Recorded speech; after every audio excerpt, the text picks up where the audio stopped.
गणपती बाप्पा. व्यासपीठावर उपस्थित सर्व मान्यवर, उपस्थित सर्व गणेश भक्त, बऱ्याच जणांनी आपले विचार मांडलेले आहेत.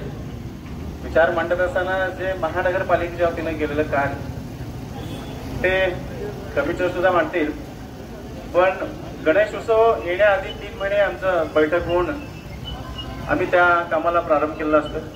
वॉटरवर्क्स असू दे, आमचे विसर्जन कुंड स्वच्छता करण्याच्या पाठीमागे असू दे, ह्या सगळ्या गोष्टींची आम्ही पाठपुरावा करत शेवटच्या दिवसापर्यंत आमचे कर्मचारी तिथे काम करतात असतात. शेवटचा दिवस म्हणजे सगळ्यांचे गणपती विसर्जन झाले तरी ते आपले गणपती त्यांचे अजून तिथे त्यांनी गडबडीत विसर्जन करून घरी यावं लागतंय. नुकतंच सांगायची गोष्ट म्हणजे माझा ड्रायव्हर सकाळी माझ्याबरोबरच होता सकाळपासून. मग जेवणाला मी घरी गेलो होतो एकच तासासाठी.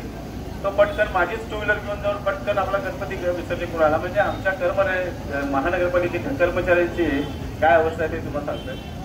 बरेच लोक तिथं रात्रंदिवस तुम्ही बघितलंय असणार विसर्जन कुंडावरती रात्रंदिवस तिथंच बसून सगळं ते साफसफाई कचरा केर काढणं हे सगळं महानगरपालिकेकडून होत असतंय आणि त्या पद्धतीनं केलं जाईल जशी तुम्ही अपेक्षा ठेवलाय. आणि महानगरपालिकेकडून कुठलीही कसर न बळता आम्ही क्लीन ठेवू, स्वच्छता ठेवू. आणि नुकतंच बेनके साहेबांनी सांगितले, सेठ साहेबांनी सांगितले आणि कमिशनर साहेबांनी पण सांगितले की कुठल्या पद्धतीनं पोलीस प्रशासन आपलं काम करत आहे. तेव्हा सर्वांना एक विनंती आहे, आतापर्यंत कुठलंही गालबोट लागलेलं नाही आहे, त्याच्या पुढेही या आमच्या गणेश उत्सवाला कुठलं गालबोट लागू नये अशी मी सर्व गणेश भक्तांना विनंती करतो. आणि हा जो आमचा गणेश विसर्जनाचा हा जो सोहळा आहे तो आम्ही चांगल्या पद्धतीने करत असतो. त्या सोहळ्याला आमचे मान्य आमदार श्री अभय पाटील सुद्धा येणार होते, पण तेलंगणाला त्यांचं अचानक मिटिंग असल्याकारणाने त्यांनी प्रभारी आहेत त्या भागाचे, तेव्हा तिथं त्यांना जावं लागलं. पण येत आहेत 6 ते 7 पर्यंत त्यांनी पोहोचवून आम्हाला सांगितलंय.